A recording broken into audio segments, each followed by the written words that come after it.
नमस्कार दोस्तों, दिल्ली समाचार में आप सभी का स्वागत है। आइए हर रोज की तरह आज भी दिल्ली की बड़ी ताजा खबरें जान लेते हैं, लेकिन उससे पहले वीडियो को लाइक और चैनल को सब्सक्राइब जरूर करें। मिट्टी में मिल गईं 15 साल से चल रही दुकानें, 4 घंटे तक ताबड़तोड़ गरजा बुलडोजर। रोहिणी नगर निगम की लाइसेंसिंग ऑफ वर्क्स ब्रांच ने बुधवार को अवैध निर्माण के विरुद्ध बड़ी कार्रवाई की। करीब 4 घंटे की कार्रवाई के दौरान नगर निगम के बुलडोजर ने सड़क किनारे लगभग 15 साल से चल रही 2 दुकानों को ध्वस्त किया। इसके अलावा 30 से अधिक अवैध छज्जे, टीन शेड, रैंप आदि ढाए गए। इस दौरान कुछ लोगों ने कार्रवाई का विरोध किया, लेकिन पुलिस बल की मौजूदगी के कारण उनके मंसूबे सफल नहीं हो सके। दिल्ली के इस रोड की बदल जाएगी सूरत, NHAI को सौंपा काम। दक्षिणी दिल्ली के जौनापुर मांडी रोड को जल्द ही NHAI को सौंपा जाएगा। सड़क को चौड़ा करने से लोगों को जाम से मुक्ति मिलेगी। प्रतिदिन 40,000 वाहनों की आवाजाही होती है। सांसद रामवीर सिंह बिधूड़ी ने नितिन गडकरी के समक्ष मामला उठाया था। फिलहाल रोड को 100 फीट तक चौड़ा करने की तैयारी है। इसके लिए 32 एकड़ जमीन का अधिग्रहण किया जाएगा। रेलवे क्रॉसिंग को CCTV और आधुनिक उपकरणों से लैस करने का आदेश। सुरक्षित रेल यात्रा की है तैयारी। रेलवे क्रॉसिंग पर होने वाले हादसों को रोकने के लिए रेल मंत्री अश्विनी वैष्णव ने अफसरों के साथ मीटिंग की। सभी लेवल क्रॉसिंग पर CCTV कैमरे और रिकॉर्डिंग सिस्टम लगाने के निर्देश दिए गए हैं। बंद किए गए क्रॉसिंग को फिर से खोलने की नीति पर भी विचार किया जाएगा। मंत्रालय का लक्ष्य है कि रेलवे को आधुनिक बनाकर यात्रियों का सफर सुरक्षित बनाया जा सके। अचानक 3 मिनट तक थम गए दिल्ली मेट्रो के पहिए। दिल्ली NCR के लोगों में दहशत। दिल्ली में गुरुवार को भूकंप के झटके महसूस किए गए, जिसके चलते दिल्ली मेट्रो की ट्रेनों को एहतियात के तौर पर कुछ समय के लिए रोक दिया गया। लोगों ने बताया कि उन्हें जमीन हिलने जैसा महसूस हुआ। भूकंप का केंद्र हरियाणा के झज्जर जिले में था, जहां इसकी तीव्रता 4.4 मापी गई। दिल्ली NCR में पहले भी भूकंप आ चुके हैं, जिसके कारण लोगों में डर का माहौल है। दिल्ली में 5 अवैध बांग्लादेशी गिरफ्तार। बिहार में रहकर कर रहे थे ईंट भट्ठे पर काम। दिल्ली कैंट इलाके से 5 अवैध बांग्लादेशियों को गिरफ्तार किया गया है, जिनमें एक महिला और एक 1.25 महीने का बच्चा भी शामिल है। पूछताछ में पता चला कि वे 2023 में अवैध रूप से भारत में घुसे थे और बिहार के गया में ईंट भट्टों पर काम करते थे। काम बंद होने पर वे दिल्ली आ गए थे। पुलिस ने उन्हें FRRO को सौंप दिया है। कैबिनेट के फैसले से 6 माह पहले ही निजी ठेकेदारों ने बेचनी शुरू कर दी थी शराब। अब जांच शुरू। दिल्ली विधानसभा की लोक लेखा समिति की जांच में आबकारी घोटाले का चौंकाने वाला तथ्य सामने आया। कैबिनेट की मंजूरी से पहले ही ठेकेदारों ने शराब बिक्री शुरू कर दी थी। समिति अध्यक्ष अजय महावर ने आबकारी आयुक्त से जवाब मांगा है। समिति ने कैग रिपोर्ट की समीक्षा की और बजट खर्च न करने वाले विभागों से स्पष्टीकरण मांगा। आने वाले समय में और भी खुलासे होने की संभावना है। डूब गई राजधानी, पानी में तैर रहे वाहन। गुरुग्राम में कई फीट नीचे धंस गई सड़क। दिल्ली में मानसून की पहली बारिश ने जलभराव की समस्या उजागर कर दी। कई जगहों पर जलभराव और जाम के कारण लोगों को ऑफिस पहुंचने में दिक्कत हुई। दिल्ली, गुरुग्राम, फरीदाबाद, नोएडा और गाजियाबाद में कई किलोमीटर लंबा जाम लगा। सरिता विहार अंडरपास में कारें फंसी और बसें खराब हुईं। गुरुग्राम में दिल्ली जयपुर एक्सप्रेसवे पर लंबा जाम लगा।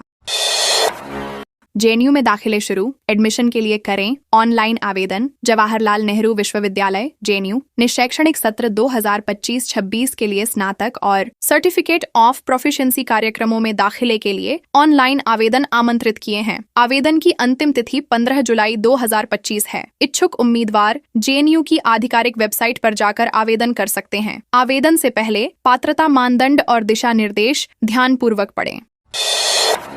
शकूर बस्ती का बदलेगा नाम। दिल्ली के सबसे अमीर विधायक ने चलाया अभियान। शकूर बस्ती विधानसभा क्षेत्र का नाम बदलने की कसरत शुरू हो गई है। भाजपा विधायक करनैल सिंह ने अपने निर्वाचन क्षेत्र का नाम बदलकर श्रीरामपुरम करने के लिए हस्ताक्षर अभियान शुरू किया है। विधायक ने अपनी मांग के समर्थन में 60,000 से ज्यादा लोगों के हस्ताक्षर करा लिए हैं। 1 लाख लोगों के हस्ताक्षर का लक्ष्य रखा गया है। भाजपा विधायक का कहना है कि शकूर बस्ती का नाम बदलने की मांग कोई राजनीतिक कदम नहीं है, यह क्षेत्र वासियों की मांग है। JNU में भारतीय ज्ञान परंपरा पर बोले उपराष्ट्रपति जगदीप धनखड़, स्वदेशी ज्ञान को खारिज करना है सुनियोजित विनाश। जवाहरलाल नेहरू विश्वविद्यालय में भारतीय ज्ञान परंपरा पर आधारित 3 दिवसीय राष्ट्रीय कार्यशाला का आयोजन किया गया। उपराष्ट्रपति जगदीप धनखड़ ने कहा कि भारत का उदय तभी सार्थक है जब उसकी बौद्धिक और सांस्कृतिक गरिमा बढ़े। उन्होंने स्वदेशी ज्ञान की उपेक्षा पर चिंता जताई और इसे संरक्षित करने की आवश्यकता पर बल दिया। केंद्रीय मंत्री सर्बानंद सोनोवाल ने भारतीय ज्ञान परंपरा के पुनरुत्थान को सराहा।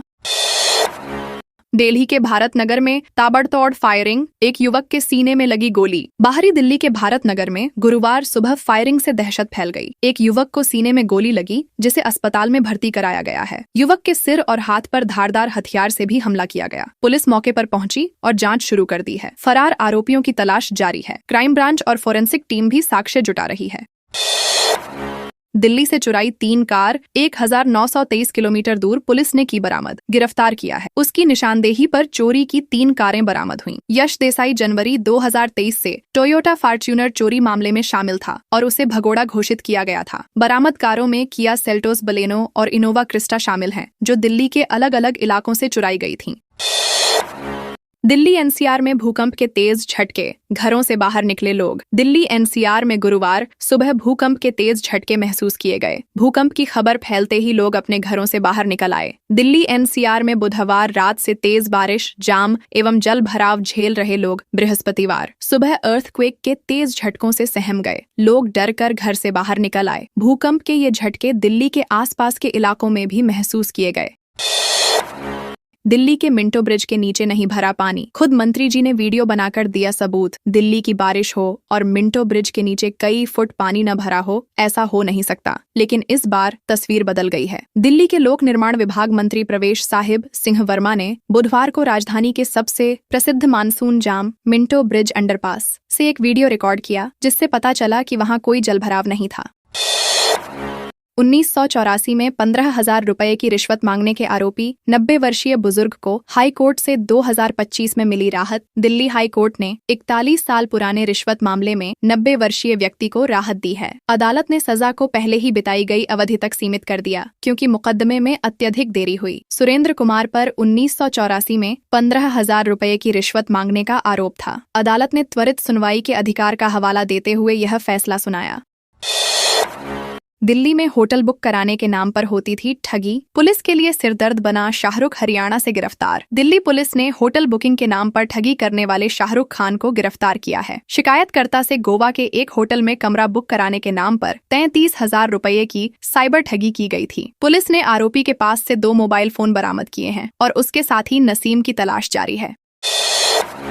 4 साल बीत गए पर दिल्ली सरकार ने नहीं माना। दक्षिण रिज पर मिला एनजीटी का आदेश, अब 2 सप्ताह में मांगी report. National green tribunal NGT ने दिल्ली सरकार द्वारा दक्षिणी रिज के कुछ हिस्सों को आरक्षित वन घोषित करने के आदेश का पालन न करने पर चिंता व्यक्त की है। एनजीटी ने सरकार को समय सीमा के साथ रिपोर्ट दाखिल करने का आदेश दिया है। अदालत ने इस मामले में सरकार की ओर से बार बार हो रही देरी पर नाराजगी जताई है। अगली सुनवाई 25 जुलाई को होगी।